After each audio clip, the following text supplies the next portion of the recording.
Isso aí foi só um ensaio, agora vamos fazer valer. Porque Deus amou o mundo de tal maneira que deu seu Filho unigênito, para que todo aquele que nele crê não pereça, mas tenha a vida eterna. Amém. Esse é o perigo de nós somente decorarmos o versículo, né, e não entendermos aquilo que ele quer nos dizer. Esse versículo ele é muito conhecido, universalmente, como eu já falei, mas ele tem um significado muito grande, irmãos, que nós vamos tentar aqui, né, decifrar alguns significados deste versículo, tá certo? Em se tratando de missões. Eu achei interessante aqui, irmãos, a igreja, ela tem um propósito mensal de orar por um país específico cada mês. E são estratégias para envolver o povo em missões. Agora veja bem, existem 4 formas básicas para nós considerarmos e conhecermos se uma igreja é de fato missionária. Se você é leigo no assunto, você não entende nada sobre missões, e se você chegar em uma determinada igreja que ela profere estar fazendo missões, ela tem que ter pelo menos 4 características básicas para que nós conheçamos que ela faz missões. Qual é a primeira característica? A primeira característica é a igreja que prega a palavra de Deus. Já é uma grande característica. A segunda característica é a igreja que ora pelos missionários, tá certo? A terceira característica é a igreja que envia missionários ao campo.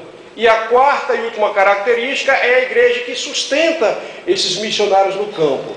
Viu? Porque hoje, irmãos, está complicado missionários ir ao campo por determinadas igrejas. Existem missionários que foram fazer missões transculturais, e as igrejas brasileiras, eu não vou citar casos, nomes de igrejas aqui, mas de pastores amigos meus, que quando eles foram cortar recurso, o primeiro recurso que se corta é do missionário. E o missionário está lá, né, saiu daqui, muitas vezes largou o trabalho, largou tudo que ele tinha para atender o chamado de Deus, e quando ele chega lá, começa a passar dificuldades, porque a igreja que enviou esse missionário não tem a preocupação e a responsabilidade de mantê-lo no campo missionário. Então um pastor aqui no estado que é considerado renome, tá certo? Ele é considerado um renome, uma referência em escatologia, muito famoso por sinal, e esse pastor, ele cortou os cultos missionários da igreja, porque a prioridade desta igreja agora era colocar um ar-condicionado central, irmãos. Queridos, eu entendo que é gostoso você estar numa igreja, onde você tem... Existe igreja aqui no estado que tem poltronas de cinema, ar-condicionado, isso é maravilha, irmão. Nós temos que usufruir disso sim, mas nós não devemos omitir a nossa responsabilidade com missões. Viu? Isso é interessante. Se o camarada, o pastor, ele puder, tá certo, conciliar o ar-condicionado, as poltronas de cinema, tá certo, um aconchego para os membros e sustentar missões, tudo bem. Mas a igreja que de fato é missionária, eu conheço igrejas ali em Guarapari, de pastores amigos meus, que eles não têm nem terreno da igreja ainda para reunir. Eles estão reunindo em templos alugados, mas eles estão mantendo missionários no campo lá, porque esta é a visão maior da igreja, de se fazer missões. Viu como é a visão do crente, de buscar primeiro o reino dos céus, com a sua justiça, e as demais coisas, o que é que Deus faz? Deus vai nos acrescentando aos poucos, tá certo, irmãos? Então, a igreja, ela tem que primeiro dar prioridade a missões, se envolver com missões, fazer missões, que é o chamado da igreja, e as demais coisas, Deus vai acrescentando a esta igreja, o terreno, o templo, o ar-condicionado, a poltrona, tá certo, irmãos? Mas a prioridade da igreja é de se fazer missões, tá certo? Esta é a tarefa da igreja. A tarefa da igreja é fazer missões, viu? Essa é a tarefa da igreja. Porque a Assembleia de Deus, irmãos, ela despertou para missões de 15 anos para cá. Foi que a Assembleia de Deus despertou para missões. Muitos dizem, olha, a igreja, a Assembleia de Deus, ela é missionária. Sim, ela é. Mas ela não nasceu com esta visão de missões. Diferente da igreja batista, da presbiteriana, que eles nasceram com essa com essa incumbência de fazer missões.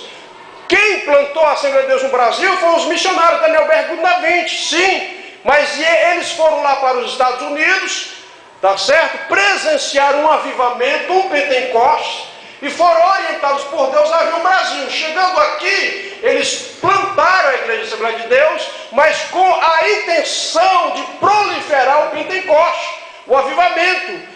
A Igreja Assembleia de Deus ela não nasceu com essa visão de fazer missões. Ela está se despertando a fazer missões de uns anos para cá. Viu, irmãos? Ela está se despertando. E eu louvo a Deus por isso, que ela tem se despertado, ela tem conhecido o seu caráter, a sua essência e a sua índole, que é de se fazer missões. O irmão falou aqui sobre o Iraque, eu acredito que durante esses meses, esses 30 dias que se passaram. E o Iraque, ele é bíblico, né?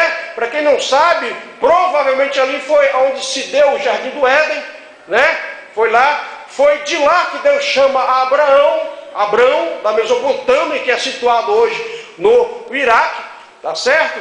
E é lá no Iraque também que está se dando hoje as grandes guerras devido a possessões de terras. Isso em consequência ainda de um erro de Abraão, lá no passado, em gerar Ismael com uma escrava. Então se faz necessário. Hoje a Missões Horizontes em Belo Horizonte, ela tem missionários lá no Iraque, tá certo? Que é um país muçulmano, dificilmente se consegue aí adentrar o evangelho lá, tá certo? Então, se você chegasse hoje, um missionário desta igreja fosse enviado para o Iraque lá, e a primeira coisa que eles se preocupam, a primeira coisa é saber a sua religião.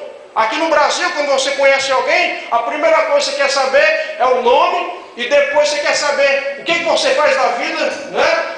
Você trabalha com o quê? Mora onde? Lá não. Lá eles querem saber primeiro qual é a sua religião. E um país muçulmano, eles adoram Alá. E se você chegasse lá, fosse um missionário desta igreja, chegando no Iraque e perguntasse para você, vem cá, qual é a sua religião? Você é o quê? Você responderia o quê para eles?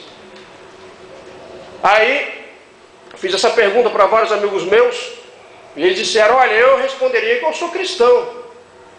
Imediatamente eles iam te excluir, ia te refutar, ia te banir, porque na mentalidade deles, cristão é tudo aquilo que é promíscuo, é devasso, é prostituição, é homossexualismo. Isso para eles é cristão. E se você fala que é evangélico, né? Eu sou messiânico, você pode correr o risco de ser morto. Mas quando se trata de missões, para adentrar nesses países, o missionário, a igreja, tem que ter visão de Deus, tem que ter estratégia para entrar. Então, se você chegar em um desses países, você pode muito bem dizer, olha, eu sou um seguidor de Jesus. Porque Jesus também está no Alcorão, porém, para eles, é um profeta inferior a Maomé, e você vai ver tranquilo com eles. Tá certo? Então eu sou um seguidor de Jesus. Você não está negando a sua fé, não está negando a Jesus, porque na verdade nós somos de fato seguidores de Jesus, tá certo? E vamos viver em paz com os muçulmanos, pregando o Evangelho, nosso Senhor e Salvador Jesus Cristo. Já na China, é o que nós conhecemos na linguagem missionária da cortina de ferro, né? Que eles são resistentes mesmo. Agora, esta palavra que se dá no Big Brother Brasil, quando vai se eliminar alguém, eles votam e dá-se o nome de paredão. Esse paredão que surgiu na China, quando eles pegavam, colocavam lá e matavam todos, faziam um paredão lá. Eliminação, viu? Eliminação total mesmo, eles são cruéis mesmo. Hoje na China, por exemplo, os cultos na China, eles se concentram em